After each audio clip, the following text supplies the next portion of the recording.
What's up? It's Lex, and welcome to Feedback Chat. Today, we got my man Paulie in the building. Paulie is an incredible artist and rapper here in the Fredericksburg area, and thanks for being here, man. We're excited to have you. I appreciate y'all, man. Appreciate the platform. Well, let's just jump right in, man. Let's start with, how did you get into this music thing in the first place, man? What led you down this path? I gotta say my cousin Antoine, man. As kids, we used to write records and just try to figure it out, you know what I'm saying? Try to be the new hot boys, you know.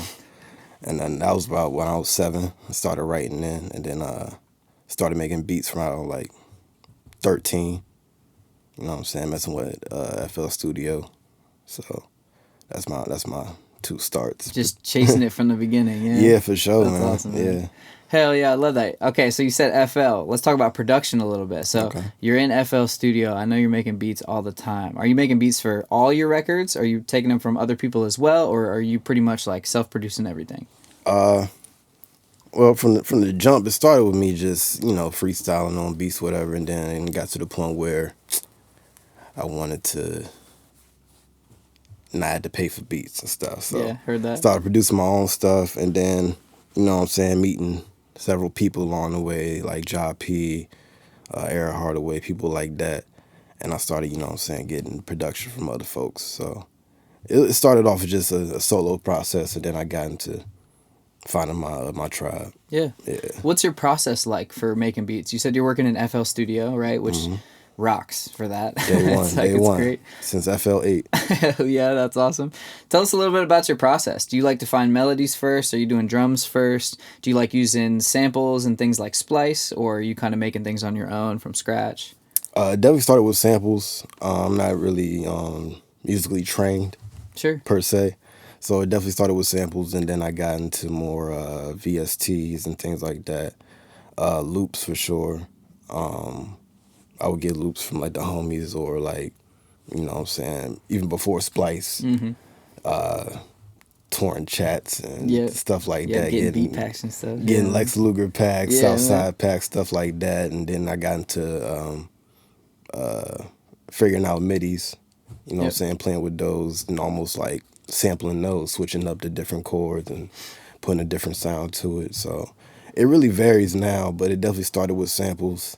And then I'm trying to build up my melody game for sure. That's awesome. And this is the best part about music, man, is like you can be like a trained musician and do great things. But even if you are not, and this is one of the things we try to encourage on the channel all the time, is like make the music. You know what I mean? You can use your ears and decide what sounds good and bad to you. You know what I mean? Like music is such an open-ended thing. Like you can make whatever you want to make. You know, there's no rules really at the end of the day. So we're always trying to encourage people like make something. You know what I mean? Even if it means you're opening Splice and throwing loops together, like you're still creating. It may not be yours from scratch, and you got to understand that. But also like just getting out there and creating is great, man. And that's like what it's all about. You know what I'm saying? Yeah. So it's cool to hear like in real life, people who are dropping music and doing it are doing that. You know what I mean? It's like you don't have to be a classically trained musician to make it. You gotta have the ear. Just have the ear and know, you know what I'm saying, have the vision, really know what you want to do, and that's all it takes. Exactly. Let's talk about your sound a little bit, because there's, you know, over your whole discography, there's all types of different stuff. You know what I mean? So let's talk about the journey of like finding your sound. Do you feel like you've like locked into something that you're like, this is my sound, or are you still on that adventure of like looking and trying and doing different things like that? I think I know my sound, but there's still some evolution that can go to it. You know what I'm saying? I know I like a lot of 808s. You know what I'm saying? I would say starting with like doing samples first and production wise, just learning. My drums was always like a standout thing. You know what I'm saying? That's something that I always... Something that felt like you? Yes, that's something that I always like. The bounce, the rhythm, you know what I'm saying? That's more so what I was doing. But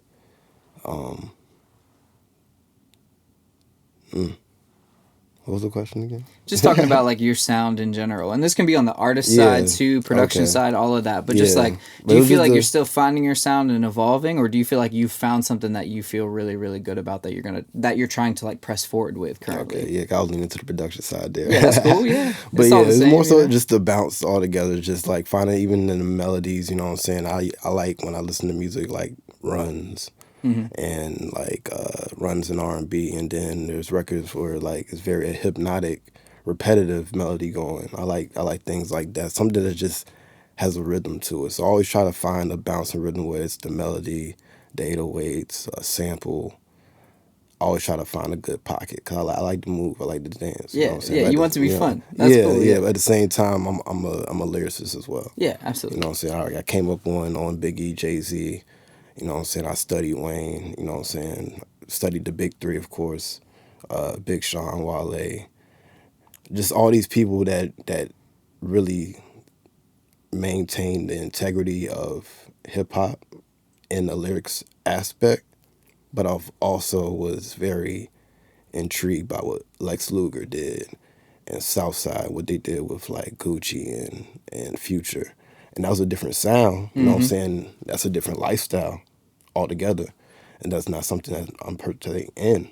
But I understand the sound because I'm from the South. You know what I'm saying? So I always try to bring both together. You know what I'm saying? Oh, jeez Louise. I always try to bring both together. But I think with that, also want to. It's like a pyramid effect. There's three sides. Got the lyricism, got the grit and the bounce in the music and the production. But then when it comes to like melodic stuff, like I want to get into like more R&B and stuff too. Got you. Cool. You know what I'm saying? Yeah. Originally, I would say as a kid I wanted to be a singer, but I couldn't sing. You know, so Yeah. hip hop was that door in. Yeah, yeah, You yeah. know what I'm saying? Like listening to "Killing Me Softly" by Lauryn Hill and the Fugees as a kid, seeing the mixture of both, always wanted me to continue that and evolve that. You know? That's awesome. Yeah, that's great. Yeah. So I know you're performing live all the time. Like we see you out here doing stuff Trying. all the time, Trying. and every time, look, I'll tell you, every time I've seen Pauly live, I've had a good time, man. That's man. it Appreciate is it. really cool to see you do your thing. You bring like an energy to the stage that's awesome. Always makes you stand out if there's a room full of people, man. It's cool. Let's talk about live performance a little bit. Is that something that you like love? Does it make you nervous? Is it a love-hate thing? Are you like locked in on trying to do more of that? Where are you at with live performances in general as an artist? Definitely trying to do more. I think it helps get the brand and the sound out there. 'Cause I think my music is made for a live environment. You know, even if it's not performing per se. You know what I'm saying? Maybe DJs are playing my music or they're hearing it in amongst their friends at our own parties. It's an energy to my music. You know what I'm saying? So I think it's good for me to go out there and perform it live. I think about it, the live performances when I actually produce the music and Nice. all that. You know what I'm saying? Yeah. Like when I hear it, if I'm saying something, I can see myself saying it on stage. Yeah. You know what So I'm it's saying? an integral part of your whole Yeah, setup. you Is know what I like mean? the I live could- aspect yeah, of music. When I hear something and I can imagine myself in the car with the homies, so I can imagine myself in a function. You know what I'm saying? That's awesome. So it's definitely energy to it. So live performances is like you said, integral Yeah. for sure. When did you start performing? Probably when I was 16. We had a crew called Good Look Gang out here in Fredericksburg.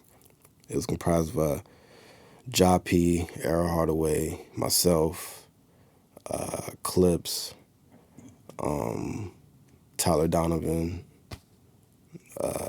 plenty others. It was a plethora. Destin.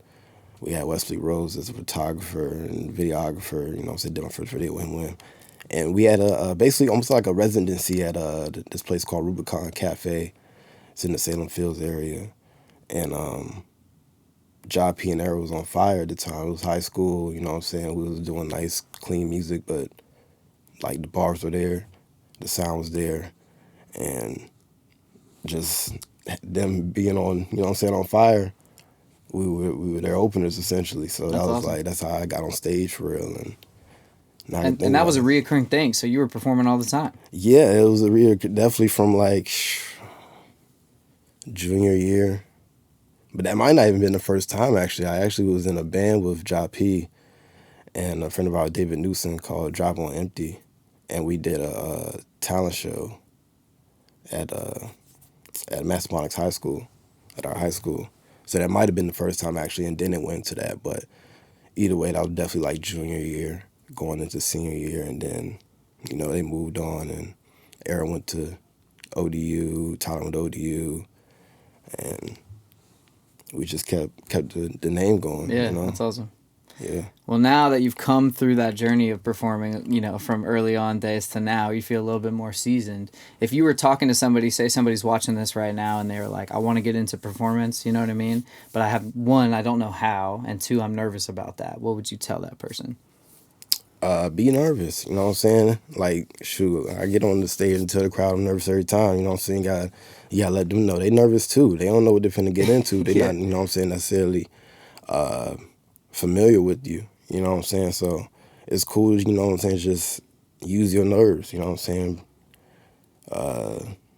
Depending on the artist you are, I'm an artist that, you know what I'm saying, like to be genuine with the crowd. I'm a goofy guy, you know what I'm saying, like, you know what I'm saying, break dice, say a joke or something. Yeah, man. It honestly makes the crowd so much more comfortable when you do stuff like that. How much wood would what? You know what I'm saying? Something real quick, something just to get it off, but just shake it off and then lock into the music. Once the music come on, it's your time. They on you now. It's not even nerves. It's not there. Yeah. Especially if you love what you do, you love what you made. You know what I'm saying? Yeah, man. That's the whole point. You're just out there doing what you love.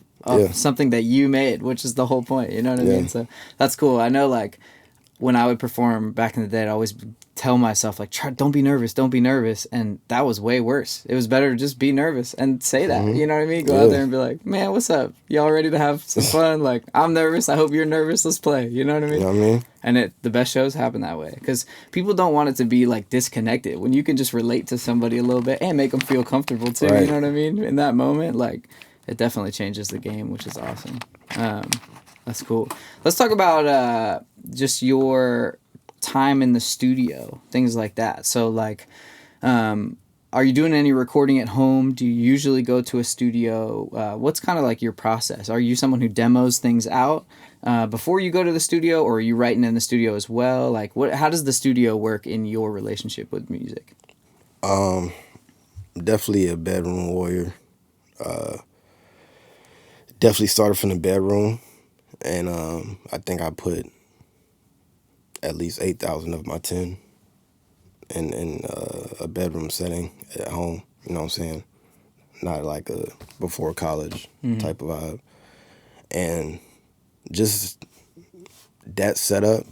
You know what I'm saying? I always had my laptop. Always had a minimal setup. You know what I mean? Just for the sake of I was a kid. You know what I'm saying? We got to go places. Well, you can move around really quick. You know what I'm saying? We're going up and down from Fredericksburg, Newport News, like every other weekend or whatever, to visit family and stuff. So I'm like, I'm not just going to leave my stuff, you know what I'm saying? Like, I want to bring it with me. Fits in the backpack, you know? Yeah, I'm saying, you know what I'm saying? Put it in the backpack, move around, and then that just stuck with me. That's awesome. You know, so I go from doing everything at home. I got to a point now where, you know what I'm saying, I have the means and the availability, you know what I'm saying, and the wherewithal to go to a studio and handle it myself, like man the studio on my own, you know what I'm saying. I usually go to like Good People's in Richmond, you know what I'm saying, just man the studio ourselves, get a good mix on a, you know what I'm saying, good set of speakers, you know what I'm saying. Have a good set of speakers at home, but you know what I'm saying, treatment wise it makes a difference, yeah. Especially for like getting the final product, that kind of stuff. Yeah, you definitely want to demo it, you know what I'm saying, you want to bring a group of people around, set up a vibe, you know what I'm saying. Absolutely. Can't necessarily do that. Yeah, there's something to that, like having people in the studio, having like a comfortable environment to work in, all that kind of stuff, and somewhere that's away from home sometimes can be nice. You know what I mean? Just to separate, especially if you're like working on a project or something in particular, and you're just trying to put the final details on. Like it can be a nice change to have in your process. You know? Yeah, especially having a team now. So it's like, you know what I'm saying. I got my brother Lee. You know what I'm saying. Lorenzo, Black Francis. You know what I'm saying. Just bringing them around, actually have a setting where we can sit with the music, talk about the music, work on it if need be, adjustments, but that's great. Stuff like that for sure. Are you doing your own mixing too? Because you're doing the production, you're doing recording, you know what I'm saying? Are you mixing your own stuff as well? Yeah, I'm doing the mixes That's as awesome. well. Yeah. I started in FL, mix-wise, and then I moved on to Pro Tools. So I've been mixing in Pro Tools since probably about 2018. Nice. Do you have any, when we're talking about mixing in general, talking about vocals, right? We're doing hip hop. Do you have any plugins that are like ride or die, gotta have? Like, I use them on every mix. Just auto tune. Yeah, that's the big Just one. auto tune. I figured out a way to. I started messing with auto tune when I was in FL. That was probably like 2017, 2016, something like that. And I did my first project with like auto tune full on, it was like arcade, like 2018. And then after that, I figured out how to bake it in. You know what I'm saying?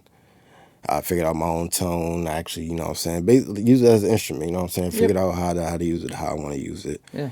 And now it's just a process where I could just store it wherever. Yeah. You know what I'm saying? And just get to it. That's awesome. Yeah. And let me tell y'all, auto-tune is an instrument. That's like the best point you could make. Auto-tune is an instrument. It is not a Band-Aid. Like, if you can't do the thing, auto-tune will not save you. But it can enhance what you have going on and give you different styles and vibes for whatever you're going for. So just remember, if you use it like an instrument, it can be a great, great, great tool. Facts. Yes, Facts. It is a great tool. Well, Paulie, thanks for joining us, man. This has been great. Let's talk about what you got coming up and where the people can find you. Oh, man. First and foremost, Don't Miss Twice is on the way. Don't Miss Twice is on the way. New album. I've been gone for a long time. And we back, man. We just did a performance live at Lex, and we did 2 exclusives off the album. So if y'all check that out. Hell yeah. But y'all can find me at on Instagram, IG, Pauligram, PVVLI catch me on Twitter, X.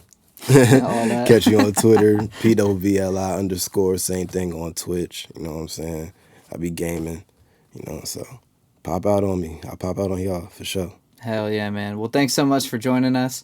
Again, I'm Lex. This is Feedback Chat with our man Paulie. Y'all have a great day, and thanks for tapping in with us.